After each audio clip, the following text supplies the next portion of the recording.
તો અત્યારમાં જોઈ લો બધા કોથળા છે ને કોલના આડાવડા પડ્યા હતા ને એ બધા વ્યવસ્થિત રીતે ગોઠવી દેવી કે જો ને એથી સાયન્સના સ્ટુડન્ટ કોથળો ઉપાડશે ને વાહેથી ઓલા ટેકો મારશે ને ઠેઠ ઉપર બટુકને ઈરાન ના નાખવાનું છે પોપડા ઉખડે અંદરથી મેલના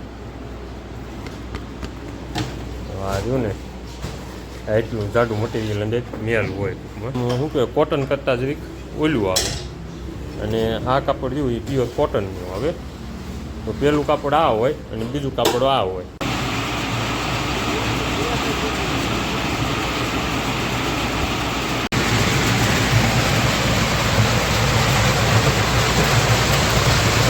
હાલો ડાયરો ગુડ મોર્નિંગ જય માતાજીને જય દ્વારકાધીશ બધાને તો કેમ છો ડાયરો મજામાં સ્વાગત છે તમારું આજના નવા વ્લોગમાં તો કાલ આખો દિવસ રેસ્ટ લીધો એટલે કાલ પછી કાંઈ વ્લોગ નહોતો બનાવ્યો તો અત્યારમાં જો આજ ઘાણા ચાલુ કરવાના હતા ને તો કદેથી ના ધોઈને તૈયાર થઈ અને જો બધા ઘાણે આવી ગયા આવી અને અત્યારમાં જો બધા ઘાણાની સાફ સફાઈ અને ખોળના કોથળાને એવું જે કંઈ આડું પીડ્યું હતું એ બધું વ્યવસ્થિત રીતે મૂકવાનું અને અડધા કોથળા હતા એ બીજા કોથળા કરી અને આખા કોથળા કરી જીવી માથે મૂકવાનું ચાલુ કરી દીધું છે ચાલો અત્યારમાં એને આપણે ઘાણાની સાફ સફાઈની બતાવું અને આ જો આપણે હલદ વિભાગ આખો સાફ થઈ ગયો છે હવે અહીં તો છે ને આ ખોળની જે વ્યવસ્થા હતી ને એ કરવાનું કામકાજ ચાલુ કર્યું છે આ જો અમારા બટુક શેઠ જુઓ પણ એ બેઠા બેઠા ફોનમાં વાતું કરે છે બટુક કંઈક કામ કરે મારો ભાઈ તો અત્યારમાં જોઈ લો બધા કોથળા છે ને ખોળના આડાવડા પડ્યા હતા ને એ બધા વ્યવસ્થિત રીતે ગોઠવી દેવી કેમ કે પેલું આવવાના છે ને એ થોડુંક જાજુ છે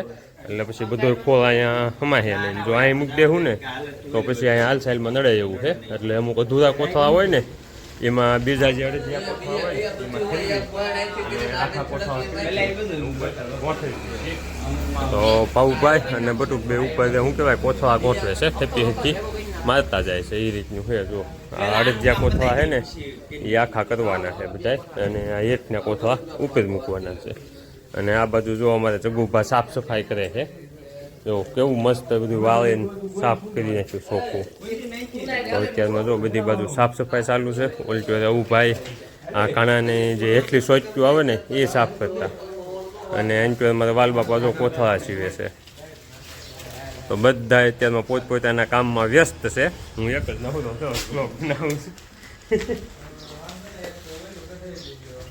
અને જો ખોલી જાય એટલે થોડીક માંડવી ખોલવાની છે તો એ રીતે જો બધું પણ પીડ્યું છે એટલે પહેલાં કાણો આંકવાનો છે કાણાનું કામ પતે ને થોડીક માંડવી છે એ ખોલવાની છે કરવાનું છે અને જો અશોક કાકાએ હલર ને એવું બધું ચાલુ કરીને શું કહેવાય બધું જોઈ લીધું કમ્પ્લીટ ચાલુ છે ને એમ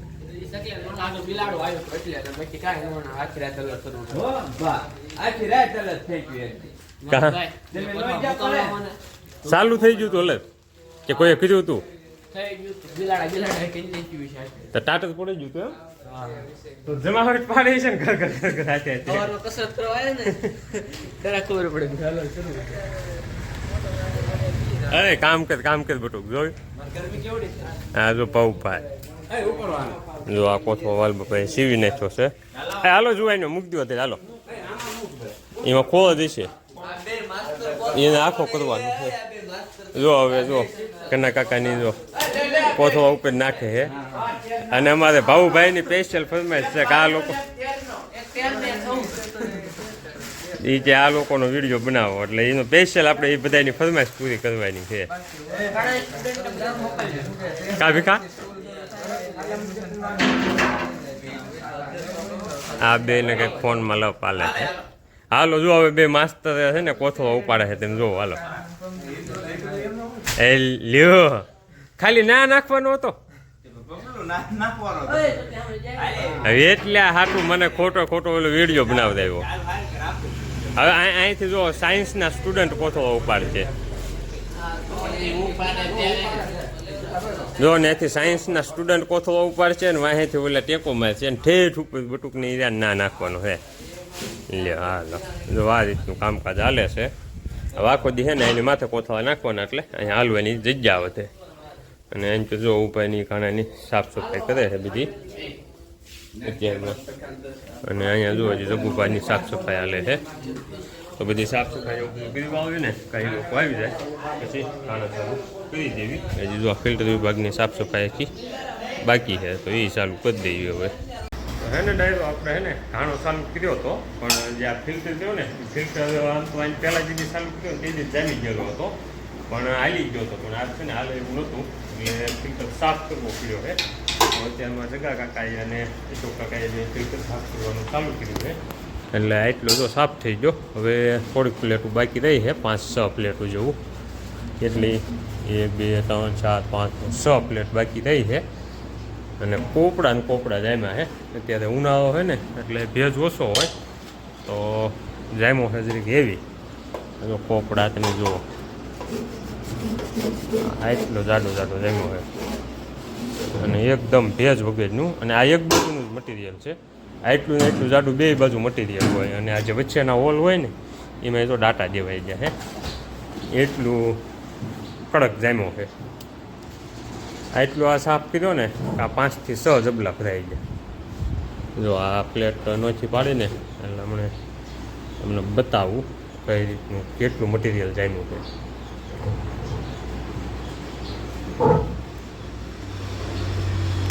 જો એકલા ભાગમાં છે ને આ પડ્યું ને એમાં 2 બાજુનું મટીરિયલ છે. જો આવા પોપડા ઉખડે અંદરથી મેલના આ રહ્યું ને એટલું જાડું મટીરિયલ અંદર મેલ હોય.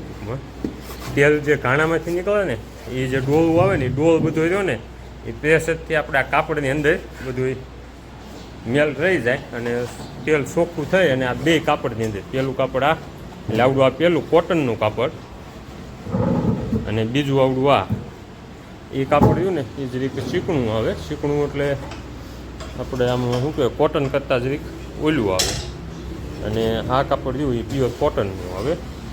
તો પેલું કાપડ આ હોય અને બીજું કાપડ આ હોય એટલે આ 2 કાપડ વચ્ચે થઈને તેલ ગળાય અને આ નળેથી બહાર આવે. એટલે આ રીતનું આખું ફિલ્ટરની પ્રોસેસ હોય છે અને મેલ હોય ને એ બધો આ રીતનો કાપડમાં અંદર રહી જાય. તો જો અહીં તમને જબલા દેખાડું કેટલા જબલા ભરાવાના. અત્યારમાં હે ને ફિલ્ટર સાફ કર્યો ને એમાંથી આટલા ફિલ્ટરમાંથી હે ને આ 6 જબલા ભરાઈ ગયા. 3 અને 100 જબલા ભરાણા અને મટીરિયલ તો બહુ હેવી નીકળ્યું છે. અને આ મટીરિયલ રહ્યું ને આ જે આપણે શું કહેવાય તેલવાળા જે હાબુ બનાવે ને એવડા લઈ જાય તેલિયા હાબુ બનાવવા. અને બાકી બટુક સેટની એક શું કહેવાય માંડવી ભરવા જાય છે ગોડાઉનમાં ઘરનું પીલવાનું છે ને થોડું એટલે અને એક ટ્રેક્ટર આવ્યું છે તો એ કઈ માંડવી એક ઉતારી નાખી છે અહીંયા. પણ શું કરવાનું ફરી વાળી કે બાકી રહે કા ખરાબ પોઝિશન છે એમાં એવું હોય અંદર ડમરીને એવું ફૂલ ઉડે છે માંડવી ભરાય ને એટલે શું છે બધું પેક છે ને બધી કોઈ એટલે અને ગરમી ફૂલ છે. અને જો ટ્રેક્ટર આવ્યું હતું ને એનું એટલી આ માંડવી હતી ને અહીંયા ઉતારી નાખી છે અને બીજી લોકો ખોલાવવા લાવ્યા હતા. તો પણ એ ટ્રેક્ટર પડ્યું છે આપણે અલગ ફિટ કરેલું છે ને ત્યાં કણે. તો ડાયરો અત્યારે છે ને વાગ્યા છે લગભગ 6:30 જેવો ટાઈમ થયો છે અને જો અત્યારે પાછળના ભાગમાં ગોડાઉનમાં અમારે ક્રિકેટની મેચ ચાલુ થઈ ગઈ છે. આજ સવારના આપણે ઘાણા ચાલુ કર્યા હતા એટલે મારે બટુકને તો ઘાણામાં નહોતો મેળાયો. અમારે છે ને ઓલું આપણે દાણા ખોલવાનું હલત આપણે ફિટ કર્યું છે. અમારે બટુક સાથેની અમારી ગેરહાજરીમાં એક નવો બિઝનેસ ચાલુ કર્યો છે તો એનું મુહૂર્ત તો એવડાઈને તેજી કરવાયું હતું. તો આજ મેન બટુકે એ મુહૂર્ત શું કહેવાય સંભાળે ને એનો ધંધાનો વિકાસ કર્યો. અવુભાઈ ને બીજા બધા ઘાણા હાંકતા હતા. ખબરમાં સાફ સફાઈ કરી અને ઘાણા ચાલુ કર્યા હતા. તો થોડુંક ગ્રાહક લઈને આવ્યા હતા એમનું કાઢ્યું અને એ લગભગ 20 કોથળા જેવી સિંગ ફોલાવવા લાવ્યા હતા 20 નંબર. તો એ ફોલી અને એમનું તેલ કાઢ્યું અને 1-2 બીજા આવ્યા હતા ગ્રાહક એનું પૂરું કાઢ્યું. પછી 20 ડબ્બા જેવો એક ઓર્ડર હતો અમારે રાજકોટ ડબ્બા દેવાનો. તો થોડીક સિંગ ઘરની ગોડાઉનમાંથી ભરી અને એ પીલી અને એ પછી છે ને ઘાણા કરી દીધા બંધ. આજ છે ને બટુક સાથે અને મેં લગભગ ઘણી બધી સિંગ પીલી કાપડું અંદાજે એમ કેટલી કે છે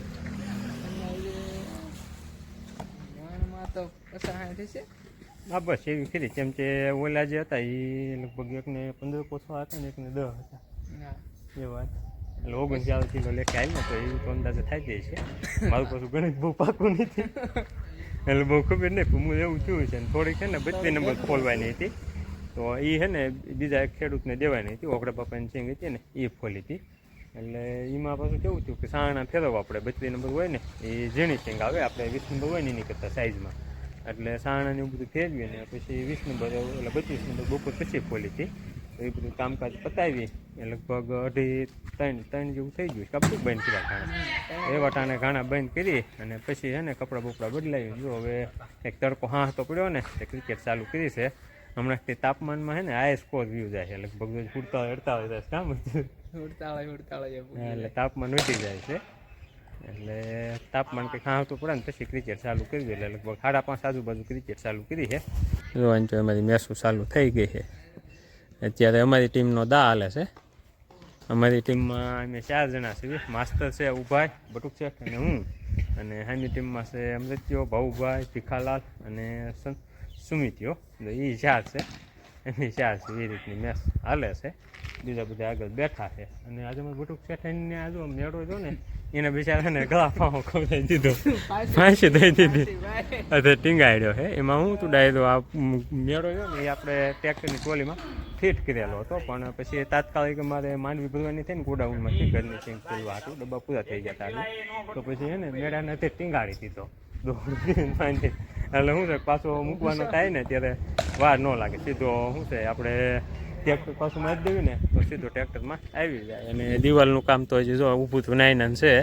હમણાં 3-4 દીથી શું છે માણસોની તાણ પડે છે ને એટલે એમાં કાંઈ આગળ હવે વીત્યું નથી. હવે પાછું ધીમે ધીમે ચાલુ કરીશું.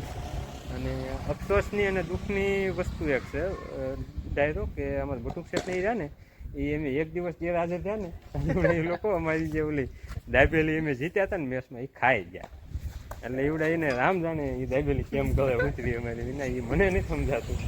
બટુકની આવા એટલા હલકા કે મારી વિના તમને દાબેલી ગળે ઉતરતી જ નથી. પણ હવે શું કહેવાય ઝેરનો ઘૂંટ સમજીને પીતા હતા ભાઈ. હા, એટલે એમાં મારો હક હોય બધું કાયદેસર. જો એ મેચ જીતાડવામાં મારું યોગદાન હતું. હું લગભગ 3-4 મેચું એટલે હું તે વિકેટો લીધી હતી, તમે એકલા ખવાય નહીં. વાતો ઠીક તમે ખાઈ ગયા. અને આ ઘાણો ચાલુ કર્યો. ઘાણો હું ઓલું આપણે હું જો હાલ એમાં કાંઈ તમે મુહૂર્તમાં કાંઈ કર્યું કે હું એ બધું દાબેલી વાઈ ગયું. તો હવે જો માસ્તર આઉટ થઈ ગયા. બટુક શેઠની દા આવી છે. બટુક શેઠ ક્યાં છે દા લેવાના એમ કે આઉટભાઈ વિકેટ કીપરમાં છે. હવે કેટલા રન કરવાના છે આપણે? 14. તો બટુક કરી વાળવાનો. ધોડ બટુક એટલે દડો લેવા નહીં રન. તો આમાં હે ને ઘણા રૂલ્સ એવા છે કે હે ને આ ઓલો આપણો વિસલો થાંભલો છે ને એની પાછળ રન નથી. તો એ જેને દડો માર્યો હોય ને એને રન દડો લેવા જવાનું. એટલે બટુક શેઠ ગયા હતા. હવે ઘણો બોલ આવવા દે હે. બટુક શેઠ રહી ગયા. વાવ, क्या रिएक्शन था बटुक सेठ का। और इसी के साथ बटुक सेठ को कोई रन नहीं मिला। હવે જો હવે પૂરી થઈ ને ભાઉભાઈ આવી ગયા હે. રહી જો બટુક ને હમણાં આઉટ થઈ જાત. હવે હે ને મેચ જામી છે ખરી. આમાં હમણાં દાબેલીનું કાંઈ નથી, પણ જોઈ હવે દાબેલી વાળી છે. આજે તો અમે જીતવી જ છે. તમે મોજ કરો. જો અમારે બટુક સેઠ કેવા રન લેશે. તો હાલો હવે હે ને અમે ક્રિકેટ રમી લેવી પહેલાં શાંતિથી.